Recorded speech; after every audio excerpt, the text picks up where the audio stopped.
নমস্কার বন্ধুরা, আমি বিজয়। আজকে বাস্তব সংখ্যা সংক্রান্ত কিছু সূত্র আমরা দেখে নেব।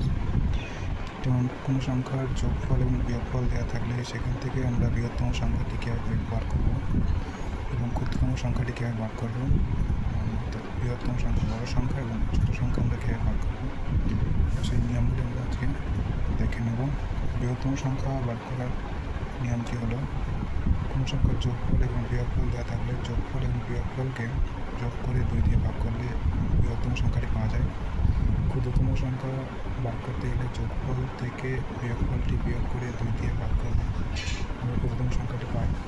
সংখ্যা দুটির গুণফল বার করতে হলে, অর্থাৎ সংখ্যা দুটির যোগফল এবং বিয়োগফল যদি দেওয়া থাকে তাহলে সংখ্যা দুটির গুণফল বার করতে গেলে যোগফল বিয়োগফলকে যোগ করে এবং যোগফল বিয়োগফলকে বিয়োগ করে ওই যোগফল এবং বিয়োগফলের যে সংখ্যাটি আমরা পেলাম যোগ করে এবং বিয়োগ করে, আর সেটিকে গুণ করে 4 দিয়ে ভাগ করলে আমরা সংখ্যা দুটির গুণফল পাই।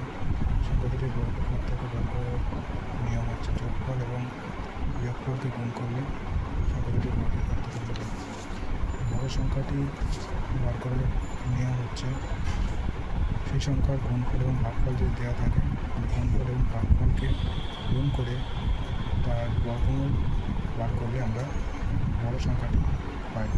ছোটো সংখ্যাটি আমরা বার করতে হলে গুণফলকে ভাগফল দিয়ে ভাগ করে তার বর্গমূল বের করলে আমরা ছোটো সংখ্যাটি পাই।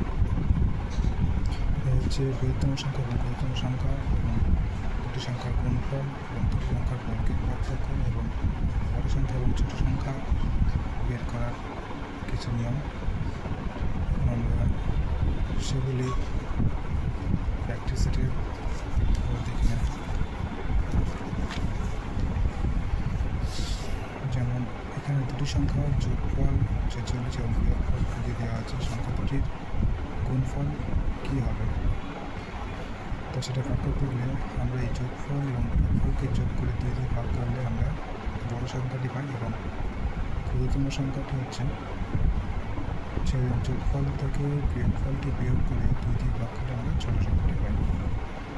এবং এখানে দুটি সংখ্যার যোগফল 12 দেওয়া আছে, বিয়োগফল 8, সংখ্যা দুটির গুণফল নির্ণয় করতে হচ্ছে। সংখ্যা দুটি যোগ করে এবং যোগফল এবং বিয়োগফলকে বিয়োগ করে সেটাকে গুণফলটিকে 4 দিয়ে ভাগ করলে আমরা সংখ্যা দুটি মেন সংখ্যাটিতে গুণফল পাই। এবং দুটি সংখ্যার গুণফল 64 ভাগফল 4 হলে সংখ্যা দুটি কী কী, অর্থাৎ গুণফল এবং ভাগফল এখানে দেওয়া আছে। গুণফল এবং ভাগফলকে গুণ করে তার বর্গমূল বের করলে আমরা বড় সংখ্যাটি পাই এবং গুণফলকে ভাগফল দিয়ে ভাগ করে তার বর্গমূল বের করলে আমরা